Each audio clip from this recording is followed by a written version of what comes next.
saudosa Madre Teresa de Calcutá, num dos episódios mais bonitos de sua vida, teve ensejo de recolher nas lixeiras de Calcutá um daquelas dezenas de velhos que costumavam ser atirados pelos próprios filhos. Um deles, para dar-lhe uma morte mais digna. Esse velho estava nas vascas da morte. E Madre Teresa, com as companheiras, foi tratando dele. E ele foi recobrando a lucidez, até o momento em que perguntou à religiosa qual era a sua religião. E Madre Teresa, então, voltando-se para ele no meio daquela lufa-lufa, daquelas buscas para socorrê-lo, respondeu-lhe: a minha religião é você. Logo depois, o velho relaxou e faleceu. A resposta de Madre Teresa àquele homem é uma das coisas mais lindas que nós podemos encontrar numa definição de religião. Porque desde há muito tempo, as religiões deixaram de ser a busca do outro, a busca dessa integração com Deus. O termo religare, do latim, quer nos dizer isto, religação com Deus. E nós nos podemos religar com Deus de variadas maneiras. A busca de Deus, esse teotropismo, esse movimento da alma para o Criador, ele pode se dar de variadas maneiras. A de Madre Teresa, por exemplo, era através do serviço que ela realizava para o próximo. No entanto, nós podemos bem perceber que quando estamos numa atividade social, nos relacionando com as pessoas, é muito comum que alguém deseje saber qual é a nossa religião. E essa preocupação tem a ver com o fato de que, desde há muito tempo, a nossa escolha religiosa passou a ter o mesmo valor da nossa posição socioeconômica. Muita gente nos dá valor em função do nosso rótulo religioso. Elas se identificam ou não conosco em razão da nossa profissão de fé. Daí, então, as religiões passaram a separar as pessoas. Do mesmo modo que na sociedade existem ricos e pobres, brancos e negros. Do mesmo modo que existem gente da favela, do campo, da cidade, também passamos a ter essa visão com relação às religiões. Se o indivíduo for da religião A, B ou C, se pertencer a uma religião tradicionalista, ele tem uma consideração social. Se ele pertencer a uma outra religião menos ortodoxa, a uma religião menos conhecida, possivelmente terá que pagar algum tipo de ônus nesse relacionamento social. Seja o ônus da descrença, seja o ônus da zombaria, mas a religião pesa na vida social das pessoas. Afinal de contas, o que é que significa a vida religiosa? O que deve ser a nossa religião? A nossa religião deverá ser essa busca da divindade em nós. E é muito complicado pensar em buscar a divindade em nós longe do nosso próximo, longe do nosso semelhante. Essa busca de Deus, esse religar a Deus, precisará ser feito através do nosso semelhante, através do nosso próximo. E é daí, então, que verificaremos que muita gente que vive apinhando templos, igrejas, congregações, centros, é materialista, quando não ateia. Porque tem a busca da religião como sendo apenas do seu culto externo, das suas mise-en-scène. Tem o culto religioso apenas na aparência e não na sua intimidade. As criaturas gostam de tudo aquilo que faz parte desses salamaleques da crença, mas não das responsabilidades espirituais da crença. Daí então, quando aquele homem pergunta a Madre Teresa qual era a sua religião, e ela responde que a sua religião era ele, ela está perfeitamente ajustada naquilo que Cristo nos ensinou a fazer: amar o nosso próximo como amamos a nós mesmos.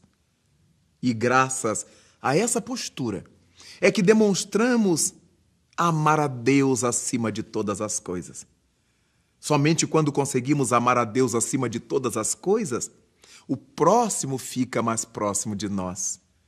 E é por causa disto que vale a pena distinguir que religião é a nossa.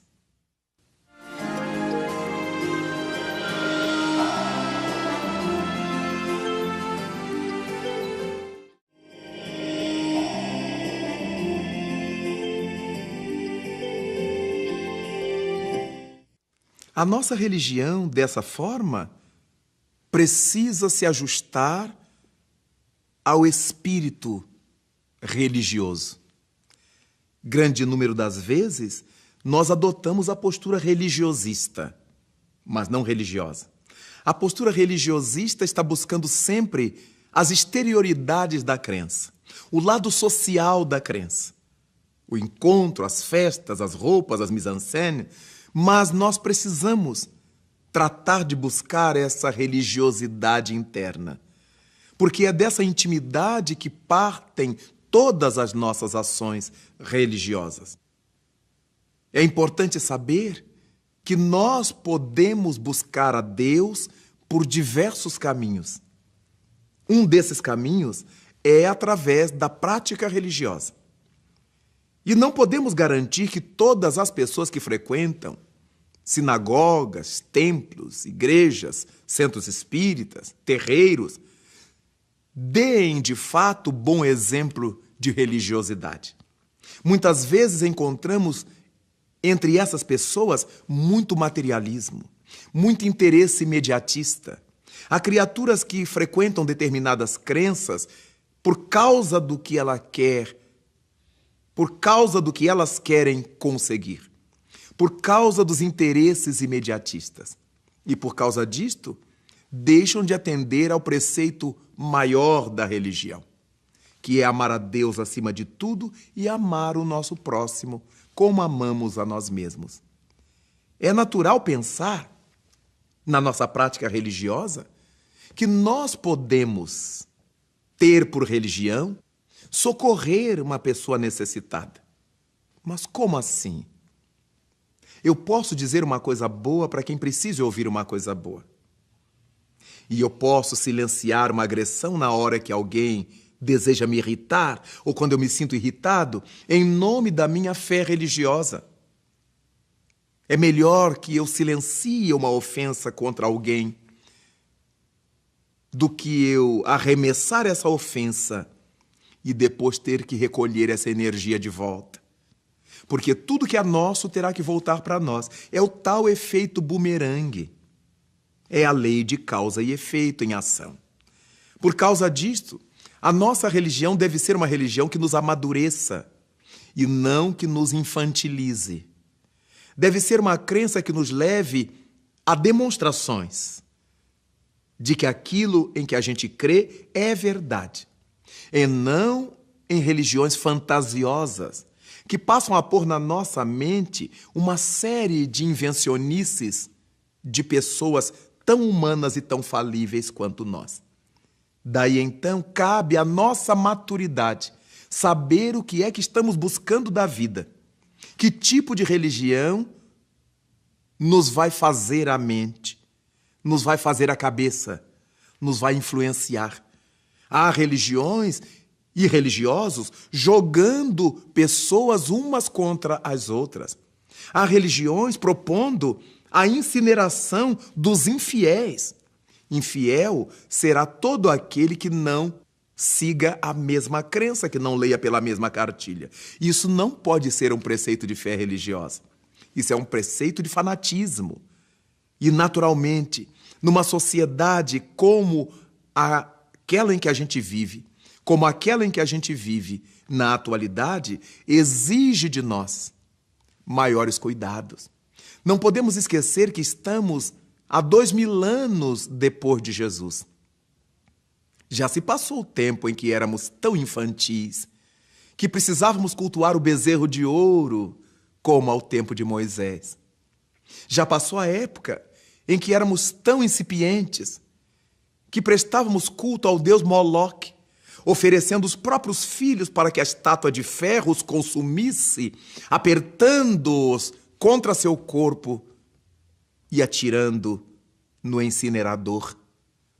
Já se passou o tempo das pirâmides totonacas do México, em que oferecíamos as nossas virgens, nossas filhas virgens, para que seus peitos fossem abertos e seus corações oferecidos aos deuses infelizes que norteavam aquelas cabeças. Já se passou o tempo de oferecermos aos deuses coisas materiais, dinheiro, presentes, como se as divindades, ou se os espíritos do bem, ou se a divindade suprema precisasse do nosso dinheiro, quando ela nos dá saúde e força para o ganharmos aqui, na terra, onde ele é importante para o nosso sustento. Mas para que nós superemos essa infantilidade, é necessário que amadureçamos, gradativamente nos perquiramos, perguntemos a nós próprios: o que é que eu estou buscando da minha crença? Que religião eu desejo ter no mundo? Para que eu possa seguir a Deus melhor e tornar-me uma pessoa igualmente melhor.